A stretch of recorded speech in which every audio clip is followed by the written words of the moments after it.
Bienvenidos, amados hermanos y amigos, a otro episodio de Narrativas de Fe y Esperanza.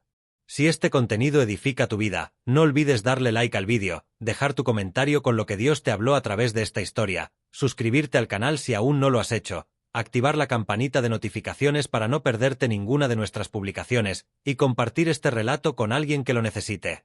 Prepárate para un viaje profundo a través de una historia donde el orgullo humano se enfrenta con la justicia divina, y donde la misericordia de Dios brilla como un rayo de esperanza.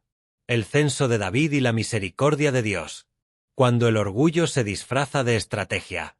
Todo comenzó en un momento oscuro, un susurro invisible se alzó como neblina sobre el reino. El Señor, enojado nuevamente contra Israel, permitió que David fuera movido a hacer algo impensable, ordenar un censo de todo el pueblo de Israel y de Judá. Pero este no era un simple conteo logístico. No se trataba de prepararse para una campaña militar o de organizar las filas de la nación.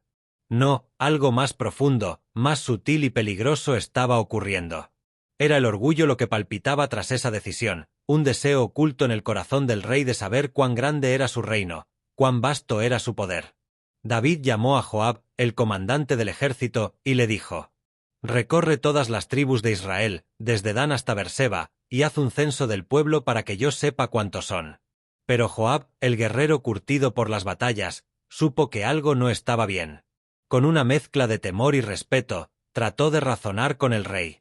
«Que el Señor tu Dios multiplique al pueblo 100 veces más. ¿Pero por qué mi señor el rey desea hacer esto? ¿No son todos siervos tuyos? ¿Por qué ha de ser causa de culpa para Israel?» La súplica de Joab, por justa que fuera, no logró disuadir al rey. El mandato de David fue firme. Y así, Joab salió, junto con los jefes del ejército, a recorrer el país, desde el norte hasta el sur, anotando nombres, familias, hombres de guerra. Durante 9 meses y 20 días duró esa marcha silenciosa, como una sombra que recorría las tierras prometidas.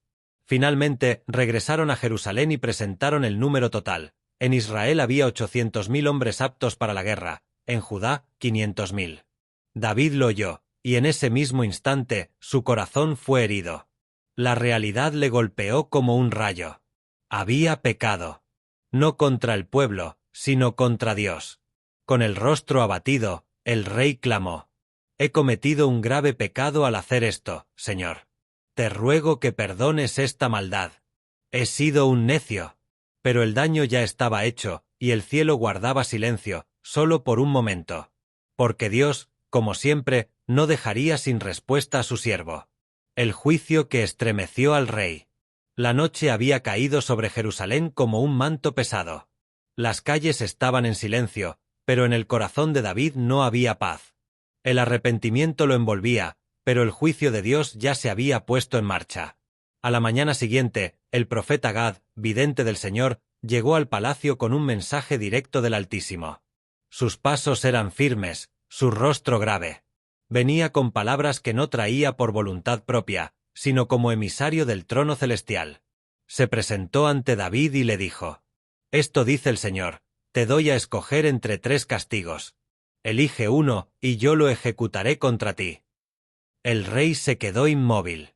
El cielo le ofrecía opciones, pero ninguna traía alivio. Gad entonces le explicó las alternativas. 3 años de hambre sobre toda la tierra. 3 meses huyendo de tus enemigos, siendo perseguido sin descanso. 3 días de peste por todo el país, con el ángel del Señor extendiendo su mano destructora sobre Israel.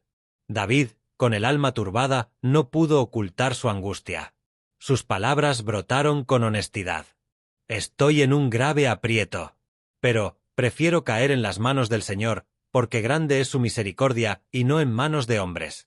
Y así, el castigo fue elegido: 3 días de peste.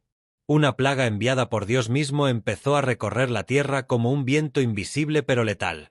Desde la mañana, y durante todo el día, la muerte visitó casa tras casa, campamento tras campamento. 70.000 hombres murieron desde Dan hasta Berseba. El ángel del Señor, instrumento de juicio, se dirigió hacia Jerusalén. La ciudad, corazón de la nación, parecía próxima a ser herida. Pero algo ocurrió, algo que cambiaría el rumbo de todo. Dios, el mismo que había enviado el castigo, se compadeció. Al ver el sufrimiento del pueblo, Al mirar la muerte en sus puertas, el Señor dijo al ángel destructor: «¡Basta! ¡Detén tu mano!». El ángel del Señor estaba entonces junto a la era de Arauna el Jebuseo, en el monte. Y allí se detuvo. La plaga cesó, pero el corazón del rey aún ardía con dolor. David alzó sus ojos y vio al ángel del Señor de pie entre el cielo y la tierra, con una espada desenvainada, extendida contra Jerusalén. Era una visión aterradora, sobrecogedora. Entonces, el rey y los ancianos se postraron rostro en tierra, vestidos con ropas ásperas.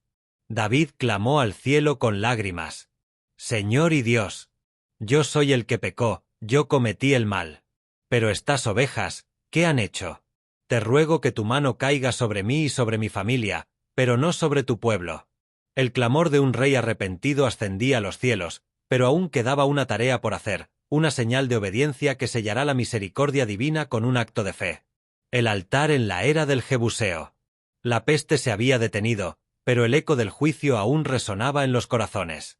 La nación guardaba luto, y David, quebrantado, esperaba una dirección divina, un acto que sellara su arrepentimiento con obediencia. Fue entonces cuando la voz de Dios habló de nuevo, esta vez a través del profeta Gad. El mensaje no traía castigo, sino redención. «Ve y levanta un altar al Señor en la era de Arauna el Jebuseo». David no dudó. Se levantó de inmediato y, acompañado por sus siervos, subió al monte donde el juicio había sido detenido, el lugar exacto donde el ángel del Señor había estado con su espada extendida. Era el terreno de un extranjero, un jebuseo, y, sin embargo, allí se escribiría un acto eterno. Arauna vio al rey acercarse. Se postró ante él con respeto y preguntó: «¿Por qué ha venido mi señor el rey a su siervo?». David, con rostro serio pero humilde, respondió: «He venido para comprarte esta era, para construir un altar al Señor, y así detener la plaga que azota al pueblo». Arauna, conmovido, ofreció todo gratuitamente. «Tómela, mi rey, y ofrece el sacrificio.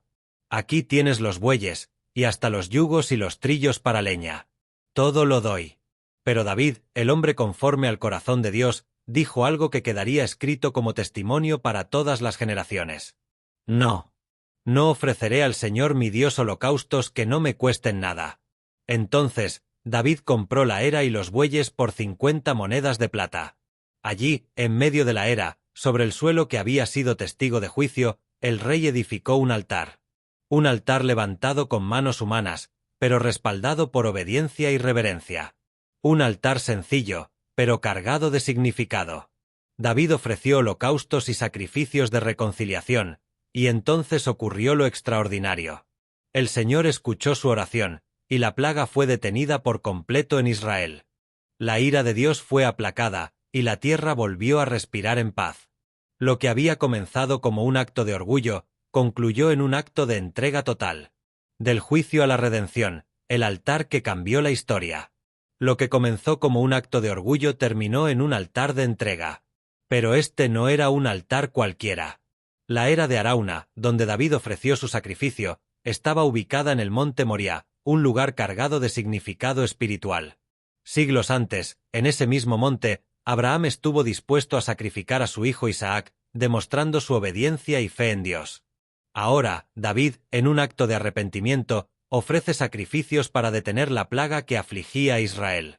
Este lugar, que fue testigo de actos de fe y obediencia, se convirtió posteriormente en el sitio donde Salomón construiría el Templo de Jerusalén, el centro de adoración para el pueblo de Israel.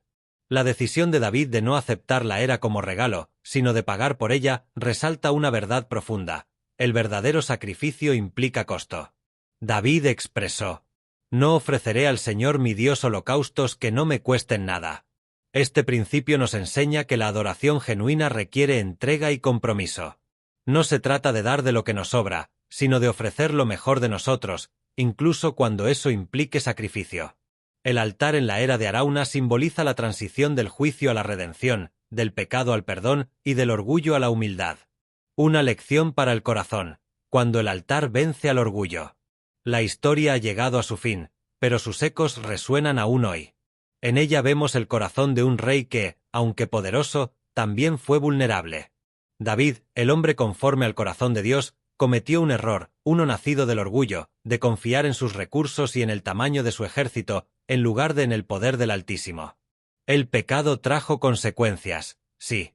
Pero lo más impactante no fue el castigo, sino el arrepentimiento. David no se justificó. No buscó culpables.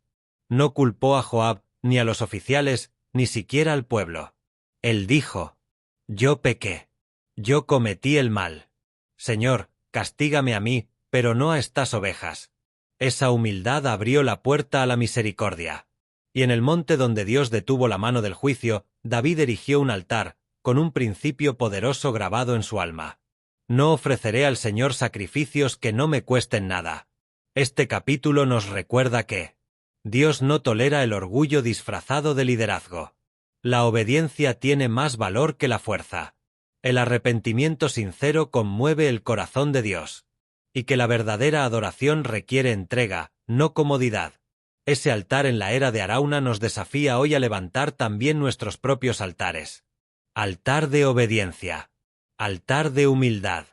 Altar de fe. Altar de entrega total. Porque donde hay sacrificio genuino, hay respuesta del cielo. Gracias por acompañarnos en esta impactante narración de la palabra de Dios. Si este mensaje tocó tu corazón, te invitamos a dejar tu like, comentar lo que aprendiste, suscribirte a nuestro canal Narrativas de Fe y Esperanza, activar la campanita de notificaciones y compartir este vídeo con alguien que necesite ser edificado por la palabra del Señor. Cuéntanos en los comentarios, ¿qué parte de esta historia impactó más tu vida? Hasta la próxima narración. Y recuerda, cada historia en la Biblia es un mensaje de esperanza para ti. Dios te bendiga.